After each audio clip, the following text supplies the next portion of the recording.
Pemerintah Kabupaten Banjar melalui gugus tugas penanganan bencana non-alam COVID-19 Kabupaten Banjar kembali gelar konferensi pers atau VidCon di Comment Center Barokah Pendopo Bupati Banjar. Dipimpin Sekretaris Daerah Kabupaten Banjar Haji Muhammad Hilman yang juga selaku juru bicara gugus tugas, didampingi Kepala Dinas Kesehatan Dr. Diaudin dan Kepala Dinas Kominfo Statistik dan Persandian Kabupaten Banjar yang diwakili oleh Kepala Bidang Pengelolaan Informasi dan Komunikasi Publik Edi Elmin Syahjaya. Update sebaran kasus COVID-19 di Kabupaten Banjar pukul 14.00 waktu Indonesia Tengah yaitu 102 orang dalam pemantauan atau ODP, pasien dalam pengawasan atau PDP 0, dan ada penambahan 2 orang positif dari yang sebelumnya 2 orang menjadi 4 orang, dengan 47 orang yang kontak erat dengan pasien positif, serta 1 pasien positif dinyatakan sembuh atau negatif. Sekda Banjar Haji Muhammad Hilman mengatakan, pihak pemerintah Kabupaten Banjar telah mempersiapkan desa tanggap dan tangguh yang nanti membantu mensosialisasikan imbauan pemerintah dan mendata warga yang datang dari luar daerah.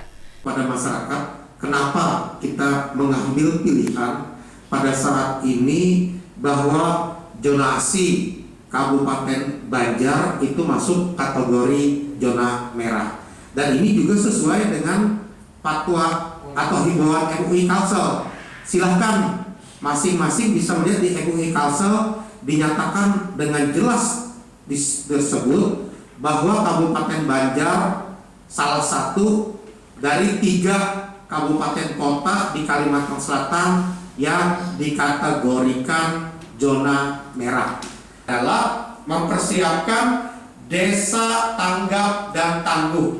Nah, ini yang kami persiapkan, ini kita sedang berjalan. Saat ini baru tercatat 210 desa dari 290 desa dan kelurahan. Insya Allah minggu ini kita bisa tuntas. Nah, apabila ini tuntas, maka kita dari peta penyebaran yang kita lihat dan bagaimana ketanggapan dan ketangguhan desa-desa di wilayah masing-masing untuk sesuai dengan tugasnya bisa mengendalikan mobilitas orang dan tahu kondisi wilayahnya masing-masing, hingga disitulah nanti yang akan kita lakukan. Makanya kami evaluasi begitu 14 hari kemarin berjalan, kita masih belum siap karena belum ada kendali. Saat ini pun setelah 1 minggu berjalan, kita baru akan siap.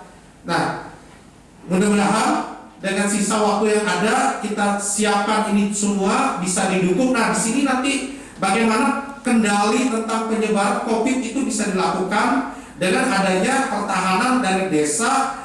Kita mengaktifkan kembali Siskampling, intinya seperti itu kan salah satunya. ODP kita 102 yang selesai masa pemantauan itu ada 94, PDP kita jadi 0, tapi angka yang positif ada 4, jadi ada 4. Yang perlu diketahui PDP yang positif 4 ini, 1 berasal dari yang PDP kemarin, PDP yang satunya itu hasilnya negatif, jadi tidak, penyakitnya bukan diakibatkan oleh COVID, jadi tidak dimasukkan lagi di dalam PDP. Sedangkan tambahan satunya itu adalah kontak dengan kasus positif sebelumnya, jadi tapi orangnya tanpa gejala.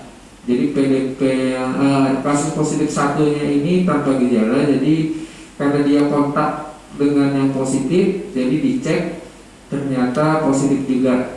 Jadi saat ini yang satunya ini tidak dirawat di rumah sakit manapun, tapi diisolasi mandiri di rumah yang positif 1 ini, dan itu langsung di dalam pengawasan Dinas Kesehatan Provinsi. Kebetulan jangan khawatir karena yang 1 ini kebetulan berpendidikan dan tenaga, bisa dikatakan tenaga kesehatan juga. Jadi tidak dirawat dimanapun, cuma diawasi langsung oleh provinsi dan diisolasi di rumah. Ini tuh tambahannya, yang 1 itu klaster Goa, yang positif 1 itu dari klaster Goa. Yang tambahan 1 kita laki-laki itu klaster Goa. Kalau dilihat di tabel di atas, kita paling banyak di Kertakannya ada 3 yang positif, yang 1 di Martapura itu yang awal, yang 3 terbaru ini semuanya di Kertakannya. Mungkin itu tambahannya. Tim Liputan Kominfo Banjar melaporkan.